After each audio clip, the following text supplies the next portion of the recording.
we are Team MC squared, and our team number is 53098. The problem we have identified in a product's journey is that using recycled plastics must pass through a broken, wasteful, and costly transportation chain.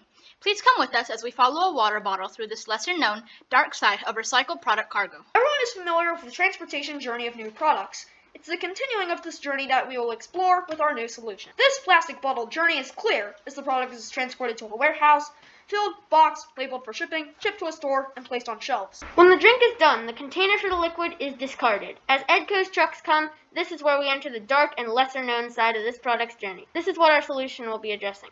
EDCO Escondido collects approximately 64 million beverage materials a day. We went to ask EDCO to find out what happens as recycled products are sorted and transported. San Diego County EDCO sorts 80,000 pounds of recycled material per hour. They fill and ship out 24 containers every weekday. The containers are driven 115 miles to be loaded onto cargo ships and sent to 10 primary countries. Recycled materials are either repurposed or disposed of.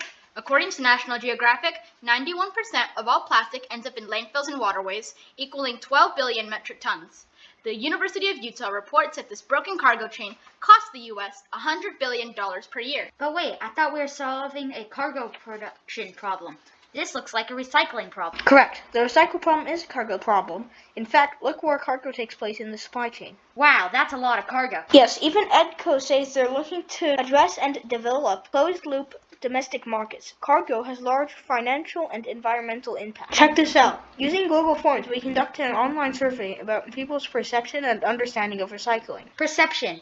89% of people believe that recycled material is at least 50% recycled. Reality. 9% is recycled. 91% is discarded as trash. Quick detour. We had other ideas at first. All team members were encouraged to present unique ideas and research. Applying the game story, challenge, and rubric, we evaluated multiple ideas, using a weighted trade study endpoint system. Our team then split into smaller groups for the top ideas and continued with research and prototypes. Using a second weighted trade study, the team voted for the idea of dark side of cargo.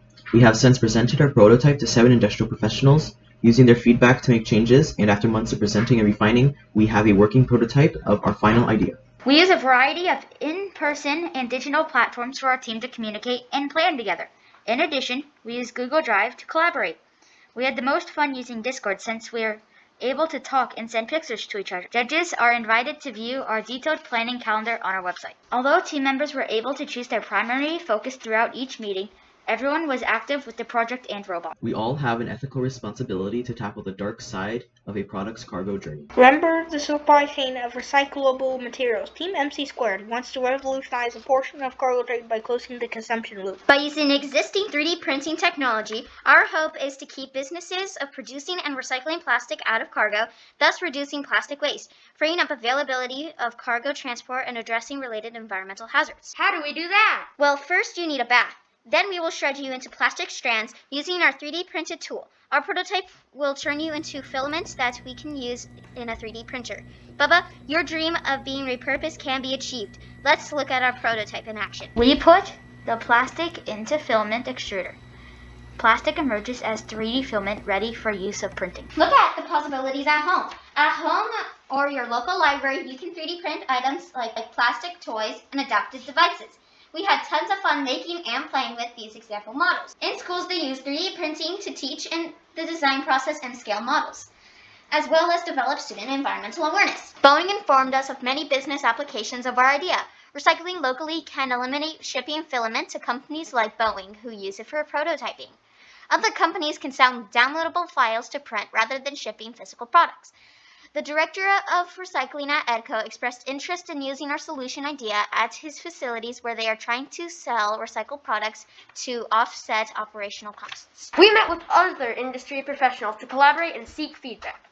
Ms. Tian, product manager of 3D Systems Corp., felt the connections between cargo and our project were shaky, which we promptly corrected in our project presentation. Our tour of the Pi Library 3D Printer Lab shows us that many community members can access the 3D printer there for free. We desire to have this project easily accessible. Bubba Slasher will be open sourced on Thingiverse, a website used to share 3D printing projects. People can make their own Bubba Slashers and lessen the impact of recycle exports on the shipping cargo chain. Instead of ordering and restarting the cargo shipping supply chain, we have the power to disrupt its effects and create a positive impact by cleaning up the cargo supply chain. Feel free to go back later on this slide and observe the financial and environmental impacts of having your own Bubba Slashers at home. Thank you.